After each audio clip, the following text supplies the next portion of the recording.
El estudio, mensaje, trabajo, predicación, como vos quieras llamarlo, esta mañana,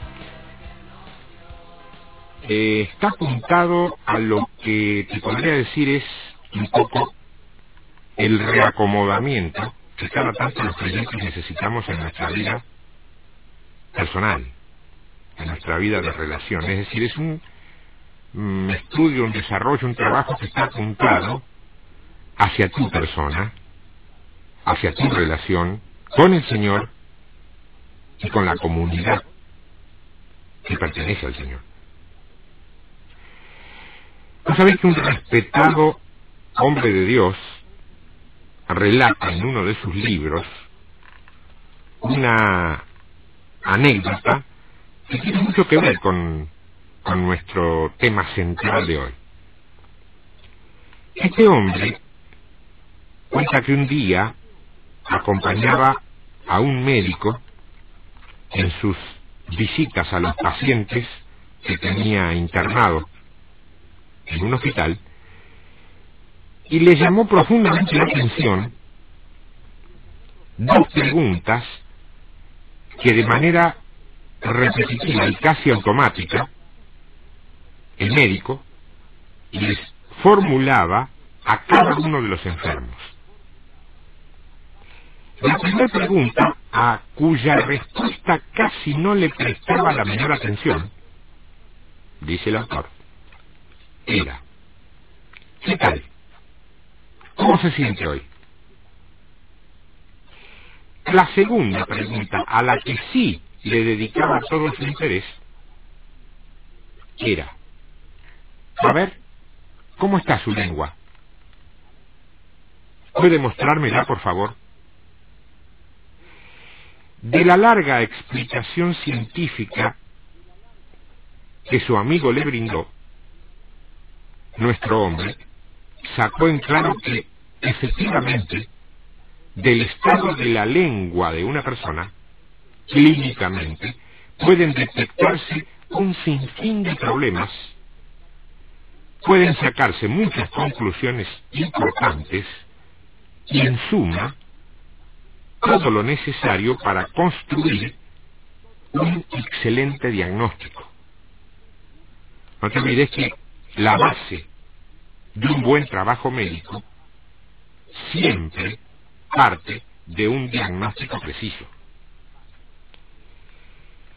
Cuando se despidió de su amigo médico, el autor de este libro dice que se quedó reflexionando bastante entre esa simple experiencia y la vida de un creyente.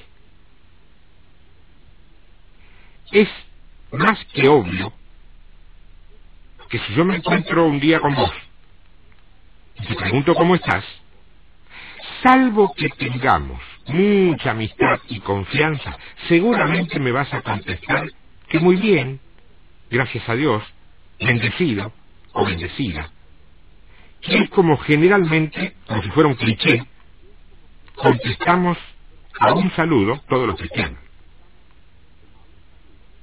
Por allí no es así la realidad. Lo que vendría a demostrar de paso que en aras de las formalidades, a veces no vacilamos en mentir casi sin ponernos colorados, antes que ser transparentes. Le tenemos más respeto al chusmerío que a cumplir con nuestra vida de creyente, fíjate. Ahora, ¿qué sucedería si yo te agregara a esa pregunta la misma segunda que hacía este médico? ¿Podés mostrarme tu lengua? ¿Y qué es lo que se supone que, sin mentir en nada, vos me podrías contestar? ¿Son para la gloria de Dios los frutos de tu lengua? ¿Sí? ¡Ah, aleluya! Ah, ¿no? ¿No lo son? Acompáñame entonces esta mañana a repasar, evaluar y responder a la pregunta clave de cómo está tu lengua. Yo diría mejor, ¿cómo está el timón de tu barco. Ese es el título. El timón de tu barco. Hay un texto bíblico en el Evangelio de Mateo, en el capítulo 12. Mateo capítulo 12, el verso 33 dice así: o haced el árbol bueno y su fruto bueno, o haced el árbol malo y su fruto malo, porque por el fruto se conoce el árbol. Hará falta que te aclare que nosotros somos los árboles y nuestros hechos cotidianos son los frutos. El verso 34, Jesús sigue: generación de víboras. Qué mal educado nos tildarían cualquier religioso si cualquiera de nosotros, creyentes fieles o sinceros, le dijéramos a alguien de dentro de la iglesia, porque los fariseos no estaban afuera, generación de víboras. Qué irrespetuoso, qué hereje. Él se lo dijo: generación de víboras, ¿cómo podéis hablar lo bueno siendo malos? Porque de la abundancia del corazón habla la boca. Eso no es una novedad. Es muchísima la gente, y esto incluye tanto a creyentes rasos como a líderes. Es muchísima la gente que tiene la particularidad de hablar cosas correctas, sanas, loables y dignas de aplauso, y luego hacer con su vida y sus hechos un verdadero compendio de barbaridades que, naturalmente, no tienen nada que ver con lo que estaban mostrando con su dialéctica. Es más, en la inmensa mayoría de las congregaciones babilónicas, que todavía se encuentran de pie, que son muchas, la palabra que se predica desde sus púlpitos suele ser la correcta, muy bíblica y fuera de cualquier tipo de cuestionamiento. Y eso es precisamente lo que ha confundido a mucha gente que quizá no está del todo madura. Claro, lo cierto es que después, en la vía de los hechos concretos, todo el mundo se da cuenta que ni por las tapas se hace lo que se dice, sino, incluso, a veces, todo lo contrario. Pero hay un mito muy difícil de erradicar. Nadie supervisa las voces que se oyen desde los púlpitos y comprueba si es palabra encarnada o no. A lo sumo, se supervisa si es bíblico. El fantasma culposo de la irreverencia, o de la falta de sujeción, o de la intocabilidad del liderazgo no lo permite. De pronto te pueden decir, yo lo he escuchado más de una vez, no importa el mensajero, lo que importa es el mensaje. No es así la historia de Jesucristo de Nazaret, modelo y factor de imitación santo de todos los que nos decimos cristianos. Yo me acuerdo de aquello: haz lo que yo digo y no lo que yo hago. ¿Cuánto criticamos eso, Y después nosotros inventamos una paralela más religiosa, No me mire a mí, mire a Cristo. Pero Pablo no decía eso. Pablo decía: sed imitadores de mí porque yo soy imitador de Cristo. Mira, vos, ¿cómo así para plantarte delante de alguien y decirle eso? Te va a mirar, El verso 35, estamos viendo Mateo capítulo 12, el verso 35 dice: el hombre bueno del buen tesoro del corazón saca buenas cosas, y el hombre malo del mal tesoro saca malas cosas. ¿Te acordás de la anécdota de aquel mal vecino que yo conté acá 1 o 2 veces? Todas las noches, de puro mal llevado y peleador, le arrojaba su basura, sus residuos, por encima del tapial a su vecino. Y como éste, todas las mañanas le devolvía esa agresión, dejándole una bolsita con frutas y verduras frescas. ¿Te acordás de eso? ¿O te acordás que un día ese mal vecino le preguntó al buen vecino por qué hacía esa tontería en lugar de enojarse y ponerse a pelear, lo que era en definitiva lo que él estaba buscando? ¿No tenés memoria para recordar qué fue lo que el buen hombre le contestó? Le dijo: oh, no se preocupe, cada uno da de lo que le sobra. Cada uno da de lo que le sobra, o de lo que tiene. ¿Qué estás dando? ¿Qué estás recibiendo? Son dos buenas preguntas, ¿eh? En la respuesta que íntimamente ha pasado por tu mente cuando yo te las hice, está el estado y el timón de tu barco. Verso 36. Mas yo os digo que de toda palabra ociosa que hablen los hombres, de ella darán cuenta en el día del juicio. Esto vamos a hablar después, pero te pido que no te olvides, y que tengas muy en cuenta. Vamos a dar cuentas en el día del juicio final de todas las pavadas que podemos decir cuando no sabemos qué hacer y elegimos, por ejemplo, distraernos hablando de otros. Verso 37.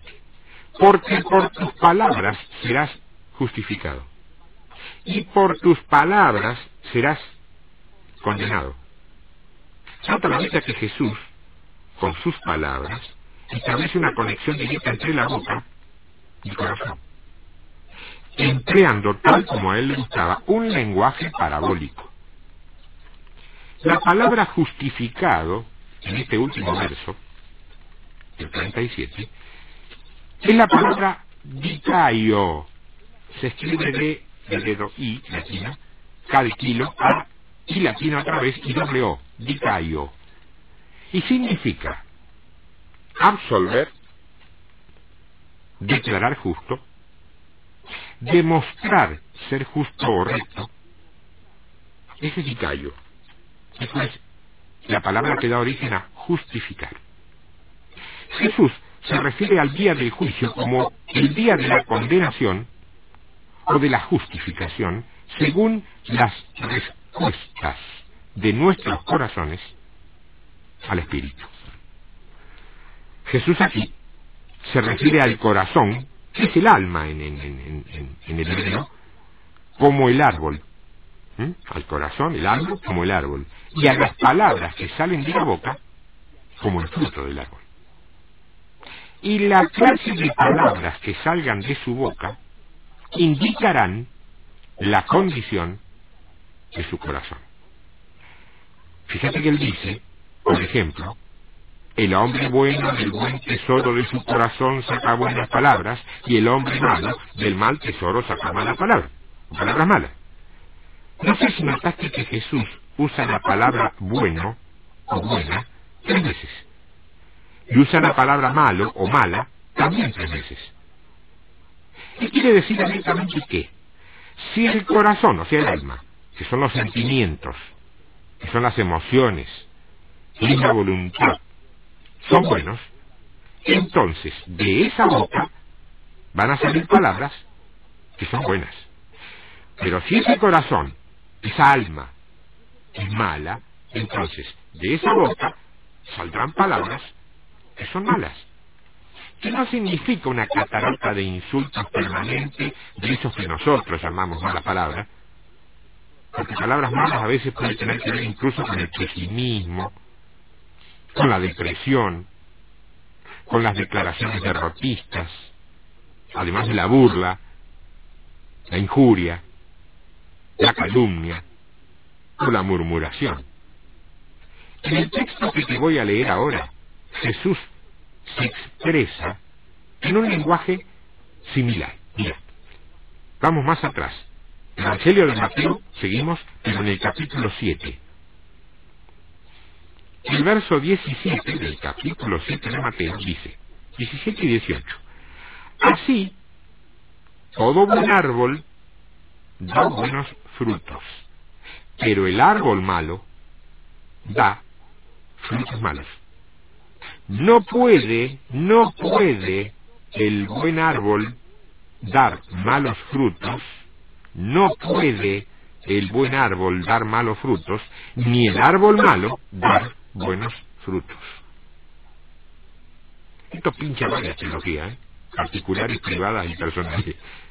Es notorio que el principio básico radica aquí en que la naturaleza del árbol inevitablemente determina la clase de fruto. No te olvides que cuando Dios comienza algo, siempre lo hace a partir de una semilla, ordenando que esa semilla arroje fruto según su especie. ¿No leíste eso? Ahora bien, esto también tiene relevancia si se invierte. O sea que cuando observamos y paladeamos un fruto y nos resulta bueno, tendremos todas las garantías que el árbol de donde provino también tiene que ser bueno. Repito el concepto porque es clave que no se te olvide, ni para vos, ni para que vos conozcas a la gente. El árbol es el corazón, y el fruto es la boca. Si el corazón es bueno, las palabras que salgan de esa boca van a ser buenas. Pero si las palabras que salen de la boca son malas, sabemos inmediatamente, como quiera que se vea lo exterior, que ese corazón es malo. No podés obtener frutos malos de un árbol bueno. No podés, por ejemplo, esperar cosechar ricas frutillas de una planta de pinos. Hay una conexión absoluta que no puede escaparse, evitarse, ni escabullirse por ninguna parte entre el estado del corazón y el estado de la boca. ¿No podés mostrar una lengua limpia esta mañana? Porque podemos llegar a engañarnos a nosotros mismos respecto al estado de nuestros corazones.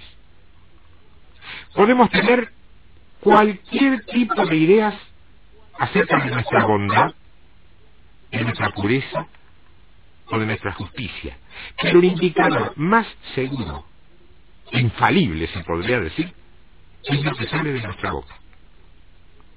Si lo que sale de nuestra boca fuese corrupto, entonces nuestro corazón está corrompido. No puede haber otra conclusión. No podés llegar a decirle al mismísimo Dios que sos un buen creyente. Él se limitaría a decirte lo mismo que dijo el médico. A ver, mostrame tu lengua, mostrame el timón de tu barco. El Salmo 45, versos 1 y 2, da una idea bastante concreta de esto. Salmo 45, 1 y 2. Rebosa mi corazón palabra buena. Dirijo al rey mi canto. Mi lengua es pluma de escribiente muy ligero. Eres el más hermoso de los hijos de los hombres. La gracia se derramó en sus labios. Por tanto, Dios te ha bendecido para siempre. Acá hay un cuadro de Cristo, Mesías, en su gracia, en su hermosura y su pureza moral. ¿Cuál es el primer aspecto de esa belleza que se manifiesta? Dice que sus labios. La gracia, dice ahí, se derramó en tus labios. Entonces dice, por tanto, porque la gracia se derramó en sus labios, Dios te ha bendecido para siempre. Acá se dan dos importantes principios. Primero, la gracia del Mesías se manifiesta principalmente en sus labios. Segundo, Dios le ha bendecido para siempre debido a la gracia de sus labios. Cuando Jesús apareció en forma humana y algunos hombres fueron enviados a arrestarlo, regresaron sin él y se les preguntó: ¿por qué no le habéis traído? La respuesta de ellos fue correcta y contundente: jamás hombre alguno ha hablado como este hombre. Eso contestaron. La gracia que se derramaba de sus labios le señalaba como el Mesías. En el libro de los Cantares, en el capítulo 4 del libro de los Cantares, en el verso 3, dice: tus labios como hilo de grana, y tu habla hermosa. Tus mejillas como cachos de granada detrás de tu velo. En este texto hay otro cuadro profético de Cristo y de su esposa, la Iglesia, y la relación entre ambos. Causa sonrisa, sino algo peor, los que todavía creen que Cantares es un libro erótico. Hay quien lo piensa así, ¿eh? Y no te hablo de incrédulo. Fíjate que el primer aspecto mencionado acerca de la esposa, por parte del esposo, son sus labios. Tus labios como hilo de grana y tu habla hermosa. La palabra grana, aquí, indica santificación mediante la sangre de Jesús. Los labios han sido tocados por la sangre. Como resultado, su habla es hermosa. Nota que el rostro se halla oculto, dice, detrás de un velo. No obstante, la voz se oye a través del velo. La voz es lo que más se manifiesta. La voz es lo que más se manifiesta. Hay un punto a favor y uno en contra en lo que nosotros llamamos, la Biblia no habla de eso, pero bueno, lo podemos llamar pomposamente el ministerio de la radio. Muchos de ustedes quizá por ahí han venido alguna vez o me han visto en alguna parte y me conocen, pero muchos, la mayoría, ustedes no me conocen personalmente. Quizá por esa imaginación a la cual despierta la radio, se imaginen que quien les está hablando cada sábado es de una manera tal o cual. Le erran casi seguro, pero de todas maneras es una imaginación que no es necesaria. Lo que les interesa, incluso más que la voz, que les puede resultar familiar y conocida porque a lo mejor me acompañan hace mucho tiempo, pero más que la voz les interesa qué es lo que esa voz tiene para decir hoy, porque han discernido, o han entendido, o se han dado cuenta, o el Señor les ha dicho, o qué sé yo,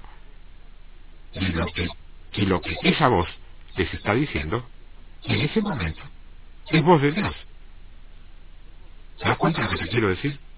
La importancia de la voz es lo que más se magnifica. Más adelante, en el verso 11, estamos viendo el libro de los Cantares, capítulo 4, en el verso 11 dice: como panal de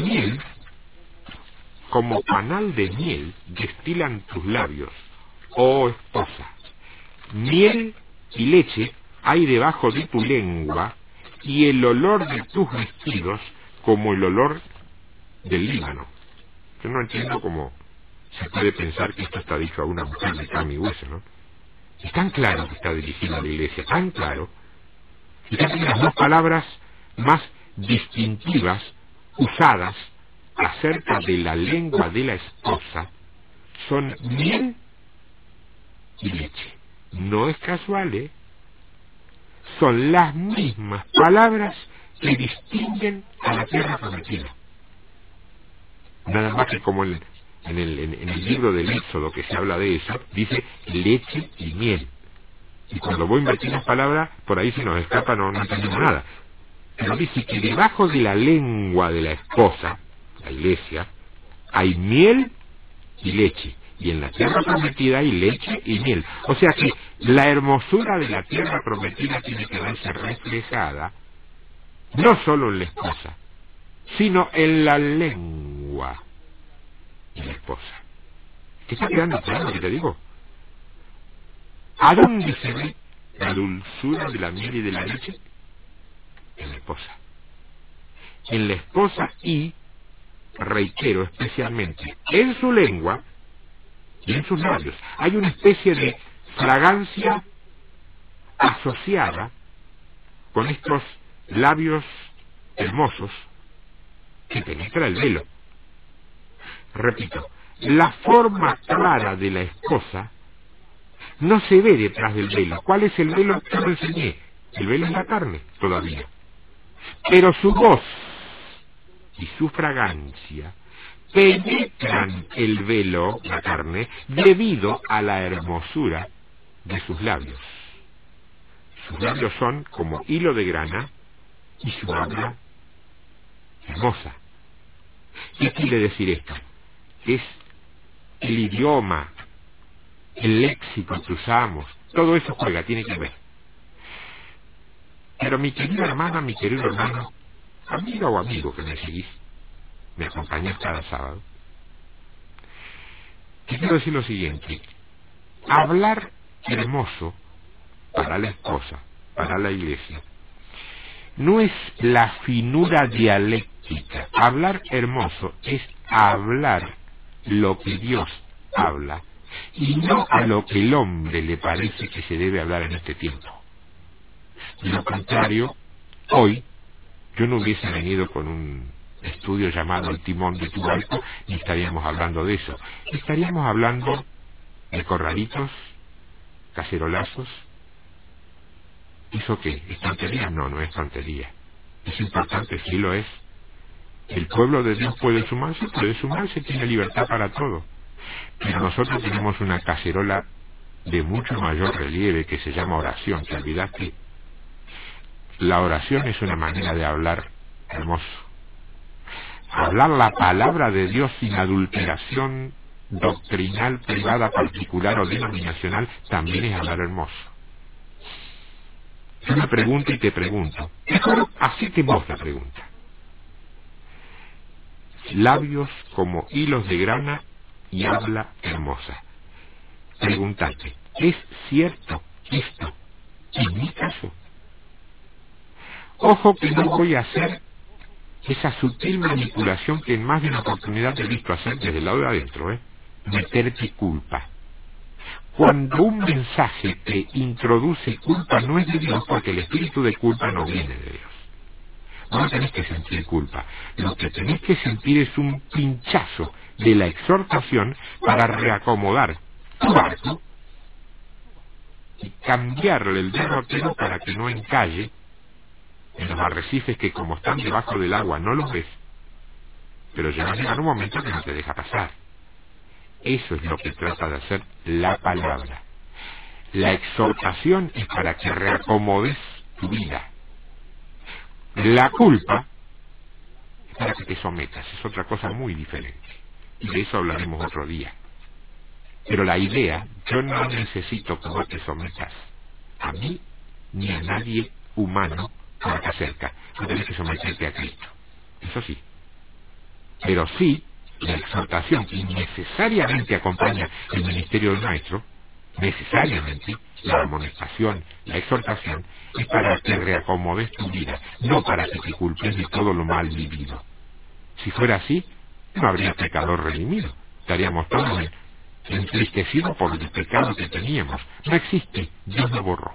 Vamos a ver qué dice al respecto. Esa carta que cuando se trata de esta tema nadie quiere aterrizar ni cerca, porque nos pega todo, Es una verdad hecha con amor, con exhortación, con amonestación, pero que nos pega algún, no sé, desde garrotazo a latigazo pequeño. Pero la carta de Santiago. capítulo 1 de Santiago, verso 26. Si alguno se cree religioso entre vosotros y no refrena su lengua, sino que engaña su corazón, la religión del tal es vana. Yo he escuchado en más de una ocasión a líderes y predicadores muy prestigiosos brindar datos estadísticos con respecto a la cantidad de creyentes existentes en cada lugar. Rosario, por ejemplo, de acuerdo con el parte que hace cada congregación, andaría rondando, dice, los 200.000 creyentes. Pocos, muchos, no lo sé. Parecen muchos. Por ahí parecen pocos también, ¿no? Porque fíjate que si fueran así, serían algo más del 5%. Pero así y todo, esos datos hablan de la suma de personas que van a iglesias cristianas evangélicas. Puede ser indiscutible este dato, pero ¿quién me asegura a mí que todos los que van a una iglesia son creyentes? Si alguien me rebatiera que sí, tendríamos que pensar que cuando Dios dijo que la cizaña y el trigo conviven juntos, se equivocó. ¿Quién me asegura, asimismo, que algunos, por lo menos, de los que no van en este tiempo a una iglesia, no son creyentes? Son imágenes, solamente imágenes. No importa cuán religiosos pretendamos ser, podemos asistir a una iglesia, cantar un montón de himnos o canciones más rápidas, de acuerdo al uso y costumbre, y hacer todas esas cosas que se esperan en las personas religiosas. En sí mismas, quizás todas estas cosas sean buenas. Puede que no esté mal que hagamos todas estas cosas, pero si no mantenemos controlada nuestra lengua, nuestra religión, cualquiera que sea, es inútil e inaceptable para Dios. Quiera Dios, en esta mañana, que todas las personas religiosas desde el punto de tomar como religión la búsqueda de Dios, no estoy hablando de religiosidad, quiera Dios que todas las personas religiosas enfrenten esta cuestión. Por otra parte, Santiago habla acerca de la clase de religión que Dios acepta. Y como ya se dijo, eso es muy diferente de la práctica de la mayoría de los que hoy por hoy podemos estar ya en la iglesia. El verso 27, capítulo 1 de Santiago dice: la religión pura y sin mácula delante de Dios el Padre es esta. La religión pura y sin mácula delante de Dios el Padre es esta. 2 puntos. Visitar a los huérfanos y a las viudas en sus tribulaciones y guardarse sin mancha del mundo. Comencemos señalando que la religión es una palabra muy utilizada, que significa concretamente algo así como el esfuerzo que hace el hombre para acercarse a Dios. Eso de alguna manera es religión. Espiritualmente todos sabemos que esa no es la salida, pero no podemos ignorar que mayoritariamente es lo que se hace. Y oficialmente, por lo que se nos conoce y se nos identifica, todos, indefectiblemente todos los que trabajamos, venimos, visitamos o alguna vez salimos a la repercusión pública a través de esta radio y otras de este estilo, somos considerados por el mundo como personas religiosas. ¿Sí? Es así. Rescatamos lo bueno de todo esto. El primer requisito positivo de la religión es, en todo caso, no es ir a la iglesia, ¿eh? Ni siquiera es la lectura de la Biblia. Es buscar a los que están en necesidad y mostrarles amor de una manera práctica. Principalmente, y como modelo, no quiere decir que sea eso nada más, a los huérfanos y las viudas. Tomado el punto de vista literal, nenitos y nenitas que no tienen papá. Hay mucha gente incluso que no se dice ni se considera creyente, que ha recibido la enorme bendición de Dios de poner en su corazón un corazón de adopción. No te digo una cosa, no es padre el que engendra, es padre el que engendra y cría. Ahora bien, y las viudas, mujeres, que han perdido a su esposo, que han quedado con la mitad del potencial, literalmente bien, pero huérfanos no son los que están sin Dios, sin papá celestial. Viudas no son iglesias que no tienen al esposo conviviendo con ellas. Nunca lo viste así. Bueno, si no te lo mostró esta mañana. Primero tenemos que tener muy en cuenta todos aquellos que de una u otra manera, a los ojos del mundo, somos medianamente religiosos, que nos tomemos tiempo para mirarnos en el espejo de la palabra de Dios que encontramos en estos dos versículos. Capítulo 1 de Santiago, versos 26 y 27. Si no podemos ejercer dominio sobre nuestra lengua, nuestra supuesta religión es vana. Si deseamos tener una religión que en su esencia sea aceptada por Dios, lo primero que tenemos que hacer es demostrarlo. Dejar en claro que no se trata de gestos, de palabras o de actitudes, sino de hechos prácticos y concretos. Acordate lo que decía el médico. ¿Cómo estás hoy? Y vos podés estar más o menos, qué sé yo, no sé cómo estás hoy. Pero la segunda pregunta sí es importante. ¿Cómo está tu lengua hoy? ¿La podés mostrar? Santiago utiliza varias figuras para ilustrar la función de la lengua en nuestras vidas. En el capítulo 3 de su carta, Santiago, en el verso 2 dice: porque todos ofendemos muchas veces. Si alguno no ofende en palabra, este es varón perfecto, maduro, capaz también de refrenar todo el cuerpo. Varón perfecto. Qué difícil parece, ¿no?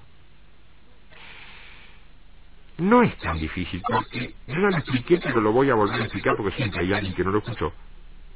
Es una cuestión de interpretación gramatical. La palabra perfecto, acá, es la palabra teleios. Proviene de telos, que quiere decir fin. Teleios, entonces, se refiere a aquello que ha alcanzado su fin, o sea, a lo terminado, a lo completo. Ahora bien, cuando esto se aplica a personas, el significado es integridad e incluye la idea de totalidad. Ahora, cuando particularmente se lo aplica a creyentes, ahí es donde la palabra denota madurez. Nunca varón perfecto es una cosa sin errores, como nos enseñaron. Es maduro. La estatura del varón maduro. Este verso específicamente lo que dice es que si vos podés controlar tu lengua, indefectiblemente podés controlar tu vida. Es decir, si sos un varón perfecto, un varón maduro, solamente si podés controlar, ejercer dominio sobre tu lengua.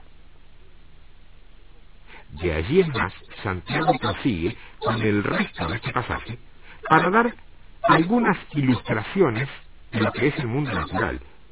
El verso 3, capítulo 3 de Santiago, dice: he aquí, nosotros ponemos freno en la boca de los caballos para que nos obedezcan y dirigimos así todo su cuerpo. Mirad también las naves, aunque tan grandes y llevadas de impetuosos vientos, son gobernadas con un muy pequeño timón por donde el que las gobierna quiere. Así también la lengua es un miembro pequeño, pero se jacta de grandes cosas. He aquí, cuán grande bosque enciende un pequeño fuego. Y la lengua es un fuego, un mundo de maldad. La lengua está puesta entre nuestros miembros y contamina todo el cuerpo, e inflama la rueda de la creación, y ella misma es inflamada por el infierno, porque toda naturaleza de bestias, y de aves, y de serpientes, y de seres del mar, se doma y ha sido domada por la naturaleza humana. Pero ningún hombre puede domar la lengua, que es un mal que no puede ser refrenado, llena de veneno mortal. ¿O alguna vez prestaste atención al calibre de lo que Santiago dice? Claro, por ahí lo leemos, ¿viste? De una manera repetitiva, medio recitado y suena. Pero prestaste atención y te metiste de cabeza en la profundidad de lo que te está diciendo aquí. Hay que aclarar aquí que el caballo en la Biblia es generalmente un símbolo de fortaleza física. Santiago dice que no importa cuánta fuerza tenga un caballo, si se logra controlar su boca con el fierro ese que se le pone atravesado, se llama freno, eso puede controlar a todo el animal, tenga la fuerza que tenga. Decime una cosa, ¿nunca viste un sulky, una jardinerita o alguien conduciendo a un caballo de tiro? No estoy hablando de los que se montan, que también tienen el sistema similar, pero es más visible en el que tiene lo que se llaman las riendas, que es donde se manejan. Tiene dos riendas. Si vos le pegás un tirón a la de tu derecha, al caballito le hace torcer la cabeza para ese lado y él dobla para ese lado, ¿eh? Si la torces para la izquierda, dobla para la izquierda. Si le pegas un tirón a las dos juntas, el caballo se detiene. Cuando querés que ande, se las afloja y le pega un par de golpecitos en el lomo y él sale. Y vos decís, está enseñado. Sí, pero está enseñado en función del hecho concreto. Tenga la fuerza que tenga. Así como toda la tremenda fortaleza de un caballo es traída a sujeción por el control de su boca, así también sucede con nosotros. Lo que controla nuestra boca, controla todo el curso de nuestra vida. El otro ejemplo, mientras tanto, es mucho más vívido todavía. Él compara la lengua con el timón de un barco. Un barco puede ser una gran estructura, pero también puede ser llevado de un lado para el otro por las poderosas fuerzas de los vientos y de las olas que en el mar producen los vientos. No obstante, en ese barco hay solamente una pieza decisiva, aunque pequeña: el timón.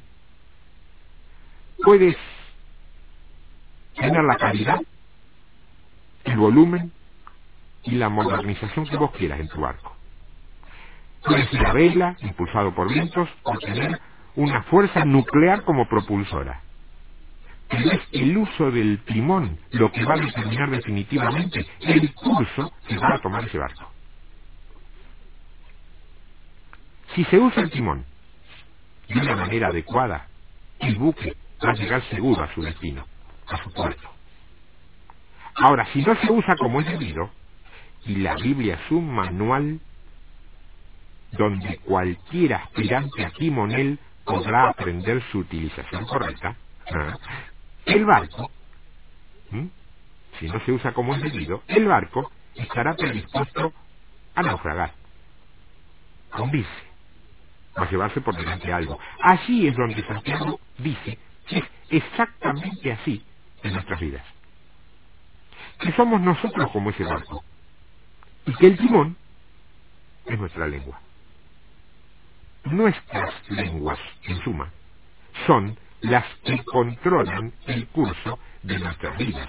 Y nuestras vidas, juntas, unánimes, son las que conforman la vida de lo que se llama Iglesia. ¿Sí? Si el timón de la lengua se usa adecuadamente, vamos a llegar seguros al destino que nos habíamos trazado y propuesto. Pero si nuestras lenguas no se usan como deben usarse, entonces lo más probable es que nos vayamos a pique. El tercer ejemplo, en cambio, se va a la otra punta de la imaginación. Es el ejemplo que nos está dando de una pequeña chispa, que sin embargo es la responsable de poder iniciar un gran incendio forestal. Cada año en cientos de lugares, últimamente lo estábamos viendo en Australia, pero nuestro país forma parte de esos lugares importantes, lamentablemente, y principalmente en las zonas boscosas de nuestro sur, los incendios forestales llegan a ser noticias de capa por su magnitud y ocasionan obviamente tremendas pérdidas, tanto en lo material y económico como en lo que está tan de moda ahora, que es lo ecológico. Ahora bien, el punto es que todos esos incendios, tal como lo cuenta Santiago, se han desatado a partir del descuido o la imprevisión de una pequeña chispa a la que en su momento seguramente nadie le habrá prestado mayor atención. ¿Qué sé yo? Un favorito, un pucho, cualquier cosa que ocasione una chispa inicia un incendio. Es bastante habitual que en muchos de esos bosques se puedan observar letreros muy visibles que generalmente, palabras más, palabras menos, suelen decir únicamente usted puede evitar los incendios forestales, por ejemplo, acompañados naturalmente de los clásicos que alertan sobre la conveniencia de no fumar o no hacer fuego bajo ningún concepto. Bueno, así también, de esa misma manera, es en el ámbito espiritual. La lengua vendría a ser esa pequeña chispa capaz de desencadenar impresionantes y devastadores incendios de costoso precio. No son pocos los grupos sociales, entre los cuales lamentablemente deberemos incluir a muchas iglesias en lo institucional, que se han visto deshechas en menos de una semana por causa de la pequeña chispa desatada por alguna lengua que terminó finalmente por quemar todo lo que se había construido en muchos años. No estoy hablando de donde hay motivaciones o motivos sobrados y abiertos. Estoy hablando donde se está funcionando bien. Y el último ejemplo habla de un veneno mortal. El principio en todos los casos es el mismo.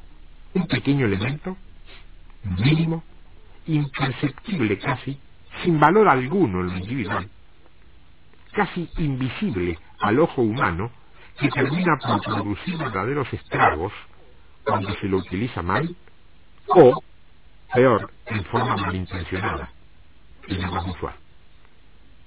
¿Y cómo puede utilizarse mal? Y te podría dar 10 ejemplos casi de memoria. Te servirían, y no cabe duda que estarías en un todo de acuerdo conmigo, pero créeme una cosa, es mucho mejor ver qué tiene la Biblia misma para decirnos al respecto, de cómo no utilizar o cómo se puede utilizar mal el timón de tu barco. En el verso 9, del capítulo 3 de Santiago, dice: con ella, la lengua, bendecimos al Dios y Padre, y con ella bendecimos a los hombres, que están hechos a la semejanza de Dios. ¿No sabes que esto, más allá de lo que dice Santiago, y que nadie puede negar que es absolutamente real y cierto, a mí particularmente siempre me llamó poderosamente la atención? En las congregaciones que he conocido, ya sea por militancia o por visita, he conocido varias, siempre me encontré con gente que desde el púlpito o sobre la plataforma habla de un modo muy especial, correcto, santo, modulado, y que luego, en el mano a mano, y mucho más si hay algún problemita, cambia radicalmente su vocabulario y lo transforma en algo tan ordinario y a veces tan procaz como podríamos encontrar, ¿qué te digo?, en la popular de una cancha de fútbol o en algún tugurio de baja estrofa. Hermano, hermana, ya lo escuché, eso no me la vendieron, ¿eh? ¿Cómo puede ser? Bueno, el propio Santiago ya no sabía cómo explicarlo. Verso 10. De una misma boca, dice Santiago, proceden bendición y maldición. Hermanos míos, esto no debe ser así. ¿Acaso alguna fuente hecha por una misma abertura, agua dulce y amarga? En este texto siempre me impactó, porque le tapa la boca a todos aquellos innovadores de lo dudoso que quieren hacernos creer que cuidar el vocabulario no es propio del sexo masculino y que solamente forma parte de una moralina religiosa que desea convertirnos a los hombres en mariposas volátiles de dudosa catadura sexual. No nos equivoquemos, varón. Por favor, una cosa es tener una postura, caer en la hipocresía de las figuraciones moralistas, pero otra muy diferente es desobedecer a la palabra de Dios. El verso 12 finalmente dice: hermanos míos, Santiago, ¿puede acaso la higuera producir aceitunas? ¿O la vid higos? Así también, ninguna fuente puede dar agua salada y dulce. Le agrego, porque no lo dice, pero se entiende, al mismo tiempo. Continuamente. Pero la misma boca de salida. Yo quiero que prestes atención que en el fondo lo que Santiago está diciendo acá es lo mismo que dijo Jesús en otro tenor. Es decir, se trata de diferentes modelos de expresión para un mismo principio. El árbol se conoce por sus frutos. Si el árbol es bueno, el fruto va a ser bueno. Si no tenés una higuera en tu corazón, vas a sacar higos de tu boca.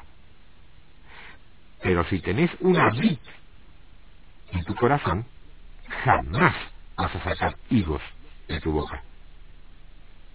Lo que sale de tu boca, en definitiva, nos está diciendo con total claridad lo que hay en tu corazón.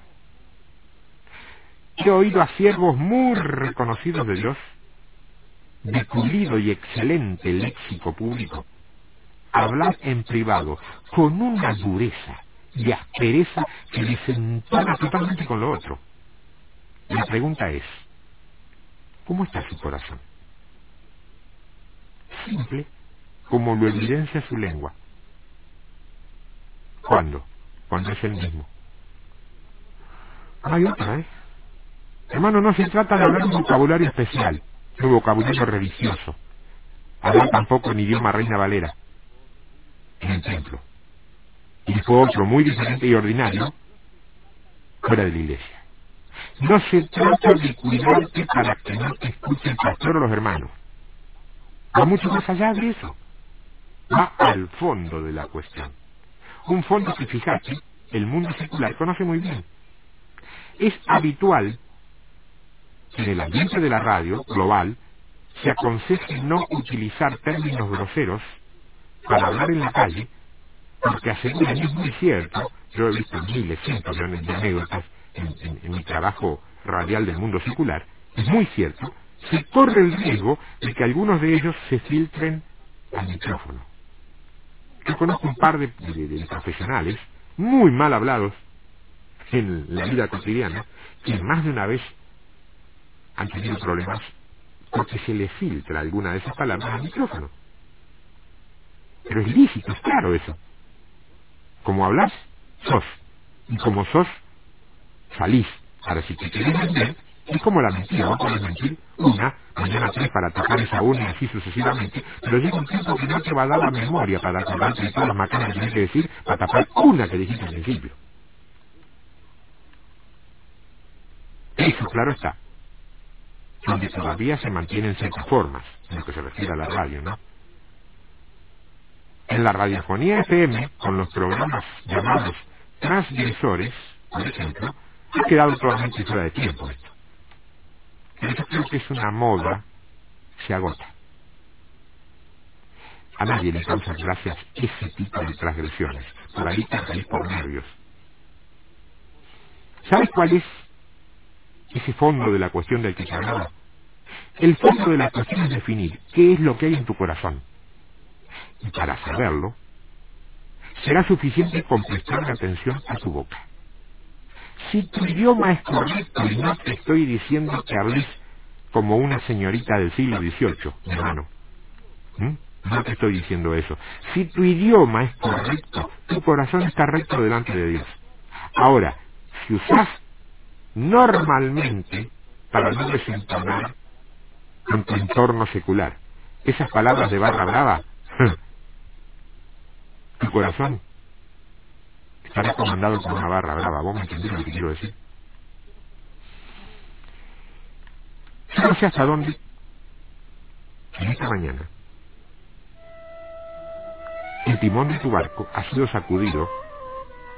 Hoy sacudido desde la Biblia, olvidarte de todo aquello que yo le pueda haber agregado en mi cosecha, porque de pronto, quizá, ese puede ser el problema mayor de los que estamos haciendo un trabajo de repercusión pública a través de un micrófono.